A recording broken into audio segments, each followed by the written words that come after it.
الشيطان الرجيم. بسم الله الرحمن الرحيم. يا أيها الذين آمنوا كتب عليكم الصيام كما كتب على الذين من قبلكم لعلكم تتقون. وعن أبي هريرة رضي الله تعالى عنه قال قال رسول الله صلى الله عليه وسلم: كل عمل ابن آدم يضاعف الحسنة بعشر أمثالها إلى 700 ضعف إلى أن يشاء الله إلا الصوم فإنه لي وأنا أجزي به. صدق الله العظيم وصدق رسوله النبي الكريم. اللهم صل على محمد وعلى آل محمد كما صليت على إبراهيم وعلى آل إبراهيم إنك حميد مجيد. اللهم بارك على محمد وعلى آل محمد كما باركت على إبراهيم وعلى آل إبراهيم إنك حميد مجيد.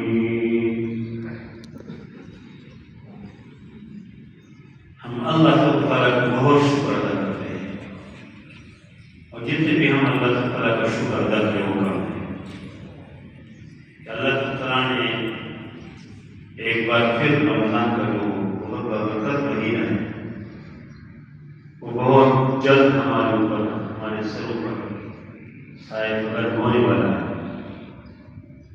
اور اس میں کوئی شک نہیں ہے کہ بہت بابرکت مہینہ ہے، بہت زیادہ اس میں خیر ہے، اور اس کی ایک ایک لمحہ اور ایک ایک ساعت اور ایک ایک لحظہ بہت قیمتی ہے۔ اسی وجہ سے نبی کریم صلی اللہ علیہ وسلم رمضان کی اس بابرکت ساعت کی دعائیں فرماتے تھے، اور بہت مشہور دعا ہے کہ اللہ کے نبی صلی اللہ علیہ وسلم فرماتے تھے کہ اللہم بارک لنا فی رجب و شعبان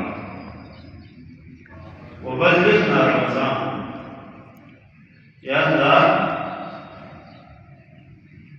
شعبان اور رجب کی مہینے میں برکت عطا فرمائے، اور ہمیں خیر و خوبی کے ساتھ صحت کے ساتھ ہمیں رمضان تک پہنچائے۔ اور پھر نبی کریم صلی اللہ علیہ وسلم نے رجب کے مہینے کے اندر بھی خصوصی تحریر فرماتے تھے، خاص کر شعبان بہت زیادہ روزے رکھتے تھے،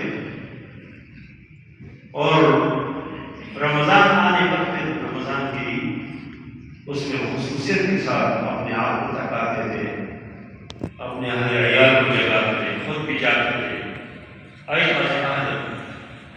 گھر والے کو بھی جگاتے تھے، وہ شد میں ضرور، اور اپنی کمر کو بستے تھے، کمر کو باندھتے تھے، اور بہت زیادہ خصوصیت کے ساتھ اس میں یہی کرتے عبادت کرتے تھے۔ اور ہماری جتنی آپ دیکھیں کہ ہمارے جو بزرگ گزرے ہیں وہ رمضان کی خصوصی دعائیں فرماتے تھے کہ اللہ ہمیں رمضان نصیب فرمائے، اللہ ہمیں رمضان نصیب فرمائے، اور رمضان کے اس مہینے کے اندر پوری طرح عبادت فرماتے، اپنے آپ کو پوری طرح تھکاتے تھے، اور پھر اللہ تعالیٰ کے دربار میں دعائیں فرماتے تھے کہ اللہ اس رمضان کو ہم سے قبول کرے، اس لیے کہ ایک آدمی عبادت کرے، اپنے آپ کو تو تھکائے، لیکن اللہ تعالیٰ اس سے راضی ہو، اللہ اس کو قبول نہ کرے تو سامان کو کوئی فائدہ نہیں، کہ دن تک جائے تو اللہ ناراض۔ ابھی اپنے آپ کو تھکاتے ہیں اس مقصد کے لیے اس کے ذریعے سے اللہ تعالیٰ کی رضا حاصل، اللہ کی رضا کی۔ تو اس رمضان کے لیے لوگ خصوصی تیاری فرماتے تھے، پہلے سے ذہناً تیار ہوتے تھے، اور دعائیں کرتے تھے کہ اللہ رمضان نصیب کرے، اور اس وقت سے بھی دعائیں کرنا چاہیں کہ کوئی پتہ نہیں، موت و زندگی کوئی معلوم نہیں۔ کتنے لوگ گزشتہ رمضان میں موجود تھے، اسی مسجد کے ہمارے نمازی تھے، ادھر نمازیں پڑھتے تھے اور ادھر حاضر ہوتے تھے، ان سبوں میں بیٹھے ہوتے تھے، جمعے کی نماز میں، تراویح میں، دیگر نمازوں میں، لیکن آج وہ نہیں، زمین کے اوپر نہیں ہے، وہ زمین کے نیچے۔ وہ ترس رہے ہوں کہ کاش ہم زیادہ عبادت کرتے، ہم زیادہ اللہ کی طرف خوش کرتے، اللہ کو راضی کرتے، رمضان سے فائدہ اٹھاتے، لیکن ہم اس کے لیے موقع نہیں ہے۔ اور اس لیے قیامت کے ناموں میں ایک نام یوم الحسرہ ہے، حسرت۔ اور جب انسان کے اعمال کے فیصلے ہو جاتے ہیں تو ہر اپنے ہاتھ مانیں گے، جو آدمی جنت میں جائیں گے وہ بھی ہاتھ مانیں گے، اور جو آدمی جہنم میں جائیں گے وہ بھی ہاتھ مانیں گے، افسوس کریں گے۔ صحابہ نے پوچھا کہ یا رسول اللہ، جو آدمی جہنم میں جائیں گے وہ تو یقیناً افسوس کریں گے، ہاتھ مانیں گے کہ میں نے اپنے آپ کو جنتی کیوں نہیں بنا سکتا، میں نے کیوں شیطان کے راستے کو اپنایا، میں کیوں وہ ساتھی کو بچایا، اس کے نتیجے میں جہنم میں پہنچ گیا ہوں، یقیناً افسوس کی بات ہے اور گاٹے کی بات ہے۔ لیکن ایک آدمی جو جنت میں جائے گا وہ کیوں ہاتھ مانیں گے، وہ کیوں افسوس کریں گے؟ تو نبی کریم صلی اللہ علیہ وسلم فرمایا کہ وہ جب جنت کی نعمتیں دیکھیں گے، جنت کے اندر مختلف قسم کے محلات دیکھیں گے، بنگلے دیکھیں گے، قصور دیکھیں گے، حور و غلمان دیکھیں گے، وہ کہیں گے کہ میں کتنے پاگل تھا کہ میں دنیا کے عارضی رونقوں میں لگ گیا تھا، صبح و شام اسی کے میں دیوانہ پاگل تھا، اس میں کاش اس میں میں نہ لگتا ہوں، ایسی کی زیادہ عمل کرتا، اس لیے وہ افسوس کریں گے۔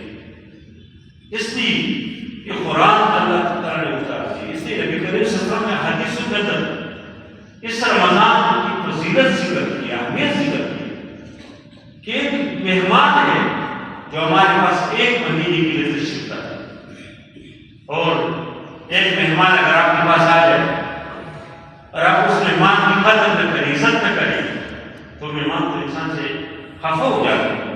مہمان جس مقصد کے لیے تشریف لائے، اگر اس مقصد آپ اس مہمان کے مقصد کی طرف کوئی توجہ نہیں کرتے، آپ کیسے اس مہمان کی آپ خوش ہے کہ مہمان آ گیا، مہمان آ گیا، تو اس کے اوپر تو مہمان خوش نہیں ہوں گے۔ مہمان تو یہ کہیں گے کہ میں جس مقصد کے لیے آیا ہے وہ مقصد اور جس میسج کو لے کے، جس پیغام کو لے کے میں آیا اس کو بھی اپنا رہے ہیں کہ نہیں، اس کو برابر کرتے ہیں کہ نہیں۔ اگر کوئی آدمی مہمان کے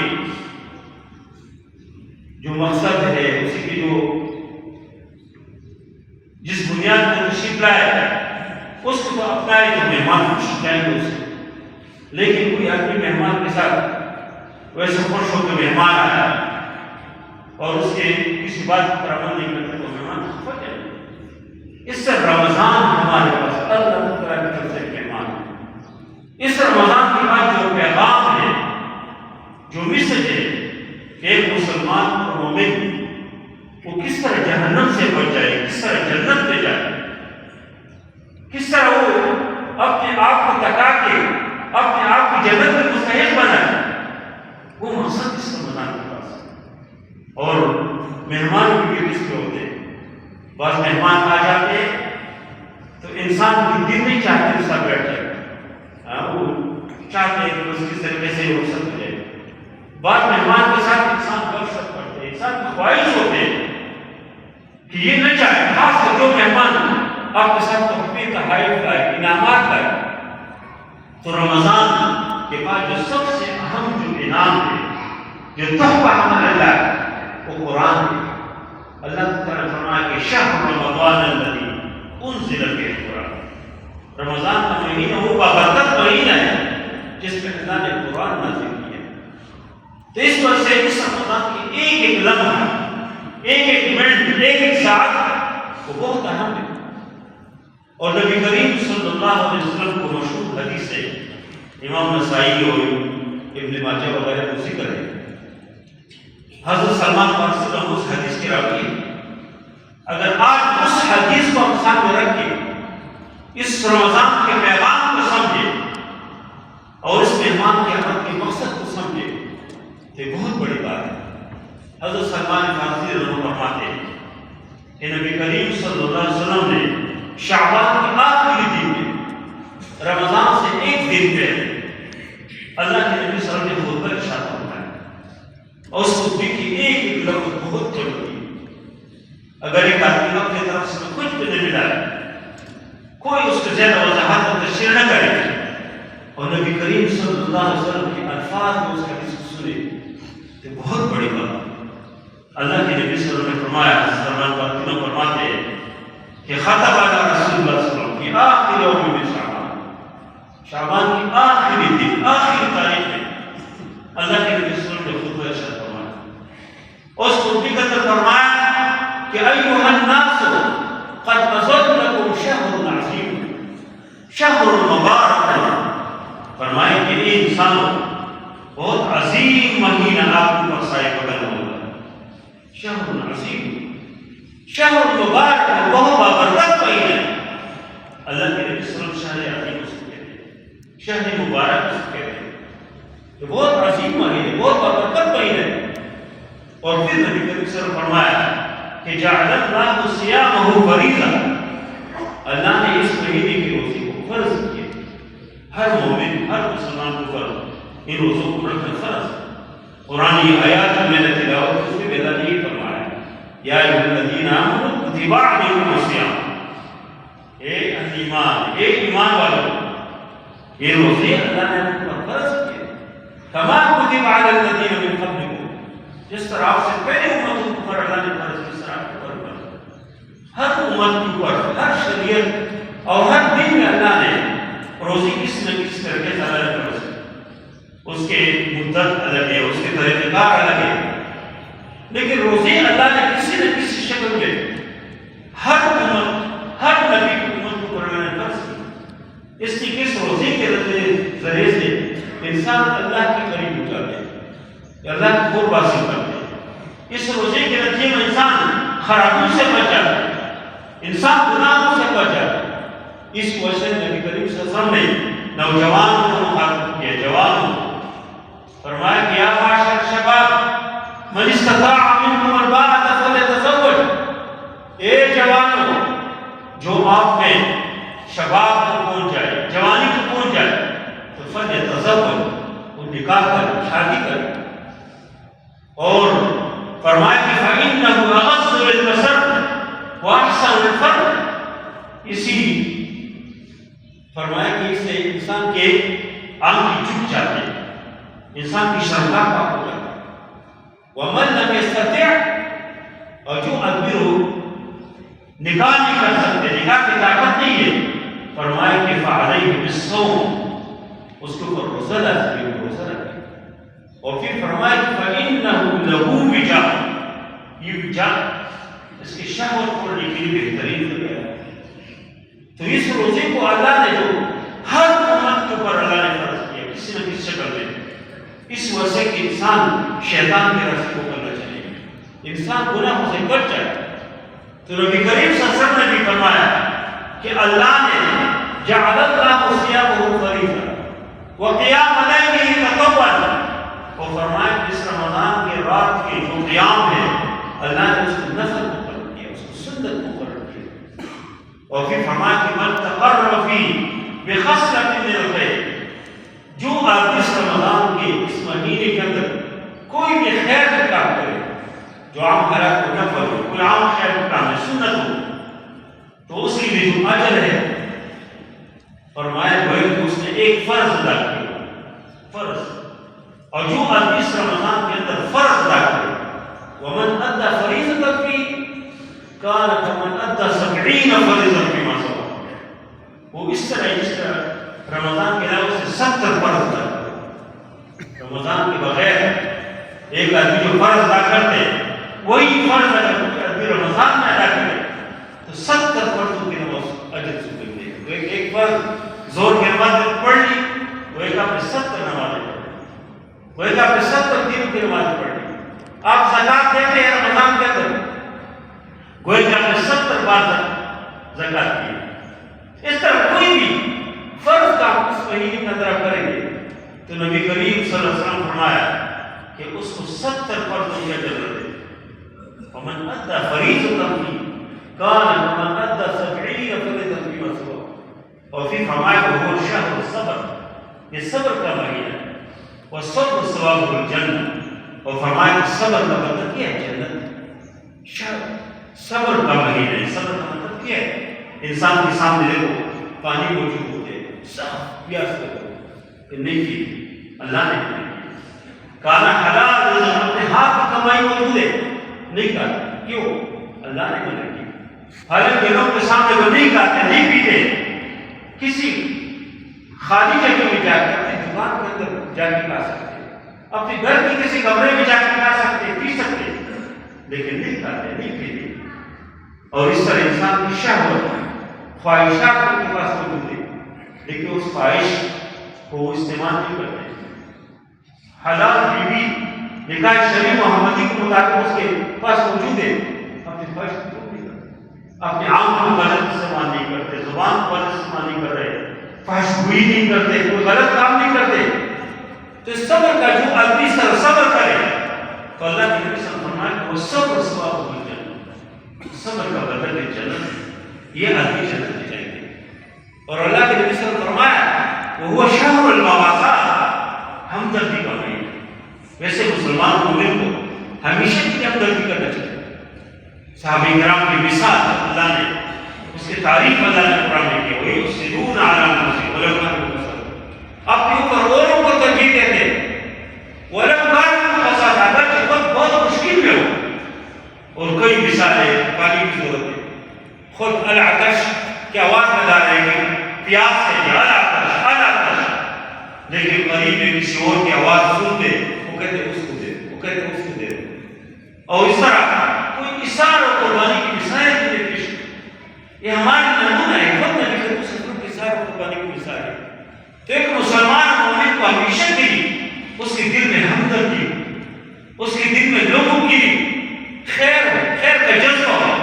ایک آدمی خود بہت کاتے بہت کچھ ہے ان کے پاس اعلیٰ قسم کی چیزیں، لیکن اس کے پڑوس میں اس کے آس پاس میں لوگ غربت ہے، لوگ بھوک سے مر رہے ہیں، پیاس سے مر رہے ہیں، لوگ کے پاس ضرورت کی چیزیں نہیں ہے، اور یہ خوش ہے کہ میں مسلمان مومن ہوں. یہ نہیں، یہ عام حالات میں بھی خاص کر رمضان میں وہ شہر المواساۃ، ہمدردی کا مہینہ ہے. انسان کے دل میں ہمدردی ہو کہ لوگ جو کچھ میں چاہتا وہ بھی کریں، جو کچھ میں پہنتا وہ بھی پہنے، جو سہولیات میرے لیے حاضر ہے اور لوگ کے لیے بھی حاضر ہے. اور پھر اللہ کے نبی صلی اللہ علیہ وسلم فرمایا وہو شہر، یہ وہ مہینہ ہے کہ یزداد فیہ رزق المؤمن، اس میں مسلمان مومن کی رزق میں اضافہ ہوتا ہے. لیکن رمضان میں لوگ کتنے خرچ کرتے ہیں. الحمدللہ اللہ والے موجود ہے، لوگ گھروں میں راشن دینا، لوگوں کے ساتھ تعاون کرنا، اپنے دسترخوان میں لوگوں کو بلانا. اللہ تعالیٰ خصوصی انسان کی رزق میں اضافہ کرتے ہیں، مومن کی رزق میں اضافہ کرتے ہیں. دیکھو آج جو اس مہینے میں جو آپ کی تنخواہ ہے وہ تنخواہ پہ ہوئی، جو بینک بیلنس اس مہینے رمضان کے اندر آپ کے پاس ہے یہ پہلے سے بعد میں یہ ہوئی. لیکن رمضان میں اللہ تعالیٰ ہر مسلمان ہر مومن اس کی رزق میں اللہ کتنی اضافہ کرتے، اس کی دسترخوان پر دیکھو انواع و اقسام کی چیزیں ہوتی. اور جو بھی رمضان گزر جاتے ہیں وہی بینک بیلنس، وہی تنخواہ ہے، وہی چیزیں رہتی کہ وہ برکت نہیں ہوتی، وہ سر اضافہ نہیں ہوتے. انسان کے دل میں جو فراخی ہے جو کلی دل کے ساتھ دیکھے وہ نہیں ہوتی. اس سے اللہ کے نبی صلی اللہ علیہ وسلم فرمایا کہ یزداد فیہ رزق المؤمن. اور پھر نبی کریم صلی اللہ علیہ وسلم فرمایا کہ من فطر فی صائم کان له مغفرۃ لذنوبہ وعتق رقبتہ من النار. اس کو ذرا خصوصیت کے ساتھ میں چاہتا ہوں کہ میں اب خود اس کو عمل کروں اور ہم سب اس کو عمل کریں. من فطر فی صائم، اللہ کے نبی نے فرمایا جو کس سے روزدار کے روزے کو افطار کروائے. من فطر فی صائم کان له مغفرۃ لذنوبہ، اس کی گناہوں کو اللہ معاف. ہم میں تو کوئی اللہ کے ولی نہیں ہے، کوئی نبی تھوڑی ہے، ہمارے اندر کوئی عالم کوئی بڑے دعویدار ہوتے ہیں، سب گناہ گار ہیں۔ تو گناہوں کی معافی کے لیے اللہ کے نبی صلی اللہ علیہ وسلم فرمایا کہ کسی کے روزہ افطار کروائے کان لہ مغفرۃ لذنوبہ وعتق رقبتہ من النار، اور جہنم کی آگ سے اللہ اس کو چھڑائے گا، جہنم کی آگ سے اللہ اس کو بچائے گا، جہنم میں نہیں جائیں گے، اس کے گناہ معاف ہو جائیں گے، جہنم کی آگ سے بچائیں گے۔ صحابہ کرام نے درخواست کی کہ یا رسول اللہ لیس کلنا نجد ما یفطر به صائم، ہم میں تو سب اس طرح نہیں ہے کہ اس کے پاس اتنے کوئی مال دولت ہو، کوئی اس کے پاس کوئی چیز ہو کہ لوگ کو مکمل روزے افطار کروائے، کسی کو دعوت بھی بلائے، کی جگہ دسترخوان لگائے اور لوگ کو افطار کروائے، یہ سب ہمیں کوئی نہیں، تو غریب لوگ ہیں۔ اللہ کے نبی صلی اللہ علیہ وسلم نے فرمایا کہ یعطی اللہ ھذا الثواب، یہ ثواب اللہ ہر مسافر کو دیں گے کہ من فطر صائما، جو کسی روزدار کی روزہ افطار کروائے علی تمرۃ، ایک کھجور کے اوپر، ایک کھجور آپ نے کسی کو دیا اسے روزہ افطار کروائے۔ بعض ہوشیار اچھے لوگ ہوتے ہیں جب دسترخوان میں بیٹھتے تو کھجور اٹھا اٹھا کے اسے دے دیتے، لوگ پانی کی بوتل لے کے دیتے ہیں، کوئی اور چیز شربت اٹھا کے دیتے ہیں، دودھ کی، آپ کی شربت کو اس نے روزہ افطار کیا، آپ کی کھجور سے اس نے روزہ افطار کیا، تو یہ بہت بڑی بات ہے، یہی ہے خوشخبری آپ کے لیے۔ اور پھر فرمایا کہ کوئی آدمی اگر علامت کرتے مل لبن، علامت کرتے مل لبن، کوئی آدمی اگر کسی کو دودھ کی ایک گھونٹ پلائے روزہ افطار یا لسی کے دودھ گھونٹ پلائے، اور علی شربت من ماء، یہ پانی کے گھونٹ، کتنے آسان ہے۔ کوئی آدمی کسی کو ایک کھجور کھلائے، کوئی کسی کو پانی کے گھونٹ پلائے، کوئی کسی کو دودھ کے گھونٹ پلائے، یعنی کولڈ ڈرنک میں سے جو بھی چیز ہو، ڈرنک پینے میں جو بھی چیز آپ نے کسی کو پلایا، کسی کو کھلایا، کھانے کی چیز کھجور ہے کوئی اور چیز، اس کے لیے آ جائے۔ تیسری اس حدیث کے مطابق ایک انسان گھر میں تو ہر آدمی سموسے بناتے ہیں، پکوڑے بناتے ہیں، لوگ چنا، یہ چنا چاٹ ہے، یہ فروٹ چاٹ ہے، یہ اور دسترخوان پر موجود اپنے گھر اپنی بھی پڑوس میں دے دیں، آس پاس میں دے دیں۔ خوش نصیب لوگ ہیں جو سڑک کے کنارے دسترخوان لگاتے ہیں، خوش نصیب لوگ ہیں جو بازاروں میں دسترخوان لگاتے ہیں، جو اسپتال کے باہر دسترخوان لگاتے ہیں، خوش نصیب لوگ ہیں جو لوگ گھروں میں راشن دیتے ہیں۔ کتنے لوگ ہیں کہ بیچارے اس مہنگائی میں ان کے پاس کچھ نہیں ہے۔ کچھ تو ایسے ہوتے ہیں نا کہ لوگ کے سامنے بیان کر رہے ہوتے ہیں، کچھ ایسے ہوتے ہیں کہ جن کے پاس کچھ کسی پر بیان نہیں کرتے۔ اس سے قرآن فرمائے تو فی اموالہم حق للسائل والمحروم، کہ ان اہل ایمان کے مال میں حق ہے ان لوگوں کے جو مانگتے ہیں۔ بعض ابھی مجبور ہوتے مانگتے، مانے کو مجبور آ جاتے، بعض لوگ مجبور ہوتے ہیں کسی کو کہتے نہیں۔ وفی اموالہم حق للسائل والمحروم، اس لیے اللہ نے سب کو بہت کچھ دیے، بہترین بنگلے لوگوں کے پاس، بینک بیلنس سے بہترین گاڑیاں اور ہر چیز موجود ہے، بس دل ہونا چاہیے، یہ دل ہو کہ میرے پاس جو کچھ ہے میں لوگوں کو دوں گا، لوگ کام آؤں گا، لوگوں کو پہنچاؤں گا۔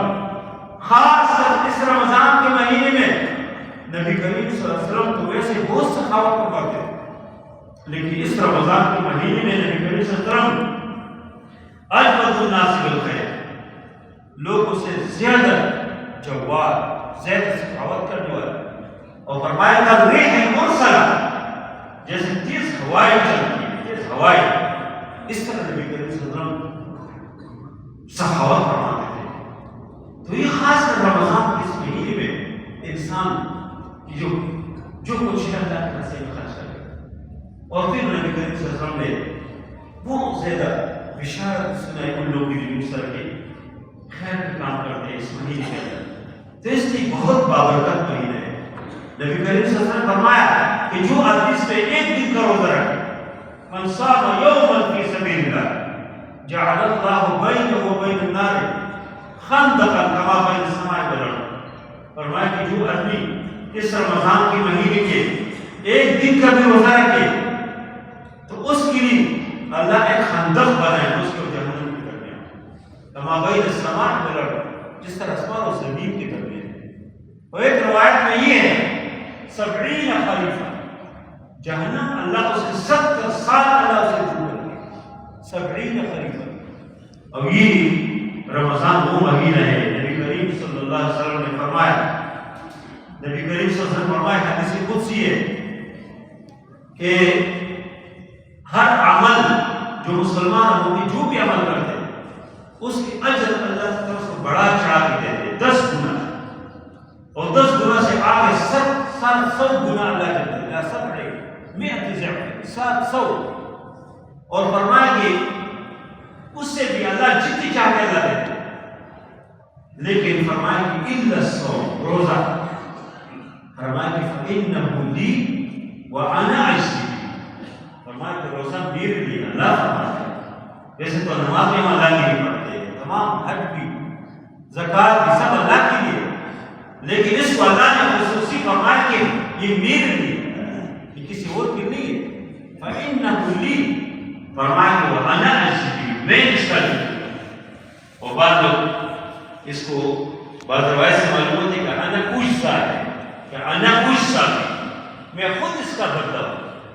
اپنا اندازہ لگائے کہ نبی کریم سے فرماتے کہ وانا اجزا, کہ نبی کریم سے فرماتے کہ وانا اجزا میں خود اس کا بدلہ ہوں. یعنی بے شمار بے حساب کچھ ہمارے ہیں جس کا اللہ بے شمار دیتے. ایک صلح ہے فمن عفا واصلح فاجرؤه على الله, جو کس سے خفا ہے وہ اللہ کی رضا کے لیے معاف کرے, صلح کرے, اس کا اجر اللہ اس کو دے دے.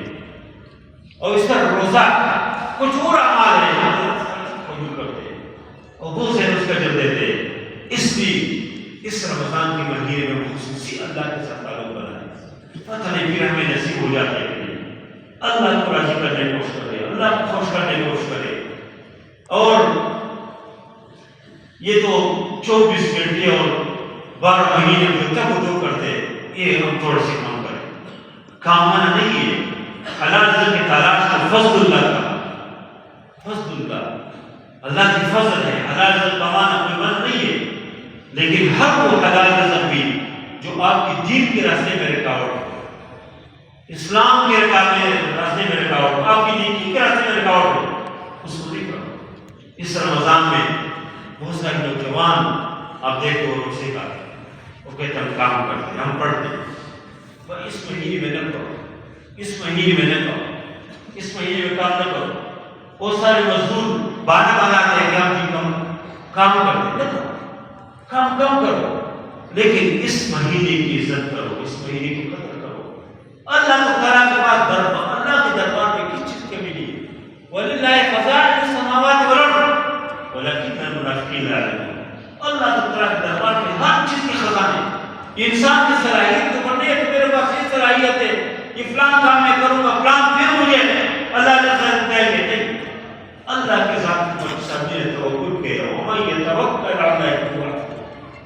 اللہ اس کے لیے کافی ہے. جو اللہ کے ذات پر توکل کرے, اعتماد کرے, اللہ اس کے لیے کافی ہو جاتے ہیں. اس لیے اس رمضان کے مقاصد ہمارے سامنے ہو, وہ اللہ تعالیٰ نے جو فرمایا کہ یا ایھا الذین آمنوا کتب علیکم الصیام کما کتب علی الذین من قبلکم لعلکم تتقون. اللہ میں تقویٰ پیدا ہو جائے, اللہ تعالیٰ کی خشیت, اللہ سے ڈر. فرمایا لعلکم تشکرون, تم اللہ کی نعمتوں کو شکر ادا کرے. جب انسان کبھی اس کو بھوک نہیں لگا کبھی تو کیسے اس کو احساس ہو جائے, کبھی اس کو پیاس محسوس نہیں ہوتی کیسے ہو محسوس, اللہ کی نعمت کیسے شکر ادا کرے. لعلکم تهتدون. فرمایا لتکبروا اللہ علی ما ہداکم. بنیادی مقاصد ہے, یہ مقاصد ہمارے سامنے ہو. اور جب بھی روزے کا اعلان ہو جائے تو ہم اپنے معاملات کو تبدیل کریں, صبح شام کو تبدیل کریں, قرآن کے ساتھ خوشی ہمارا تعلق بن جائے, نمازوں کے ساتھ خوشی تعلق بن جائے, سحری میں اٹھ کے جو فائدے اس کو ہم حاصل کریں, تاکہ اس کے نتیجے میں مرد ہم سب نے کسی نے دنیا میں ہمیشہ کے دینا نہیں. جب ہم مریں گے تو موت کے وقت ہمیں فرشتہ یہ کہے کہ یا ایتھا النفس المطمئنہ ارجعی الی ربک راضیۃ مرضیہ فادخلی فی عبادی وادخلی جنتی. یہ آپ کو بشارت مل جائے اور کیا چیز ہے. جب آپ قبر میں جائیں اور قبر کا حق دل لگا کے بشارت, قبر میں جنت کی نعمتوں کو مل جائے. جب آپ نبی کریم صلی اللہ علیہ وسلم کے سامنے حضرت کا سر پاسی پانی لینے جائے اور نبی کریم صلی اللہ علیہ وسلم اپنے ہاتھ سے آپ کو حضرت سر پہ پانی پلاتے آپ کا عملنامہ آپ کو دائیں ہاتھ سے مل جائے آپ اللہ کے دربار میں جائیں اور جنت میں شہداء و صدیقین انبیاء ان کی معیت آپ کو مل جائے اور کیا چیز یہ دنیا کی ہے چند دن کی زندگی یہ شیطان نے ہمیں سب اٹھاتا دکھا ہے یہ دنیا چھوٹ نہیں اصل آخرت ہے اللہ تعالیٰ اس مہینے کو ہمیں توفیق دے کہ اللہ کو خوش کرے شیطان کو خفا کرے اللہ کو راضی کرے رحمان بادشاہ کو راضی کرے اور شیطان کو برا لعنت بھیجے دنیا بقدر ضرورت ہم کمائے ہمارے توجہ اللہ کے اوپر ہو آخرت کے اوپر ہو جنت کے اوپر ہو اللہ سب سے راضی ہو جائے وصلی اللہ تعالی علیہ وسلم محمد و رسول کریم برحمتہ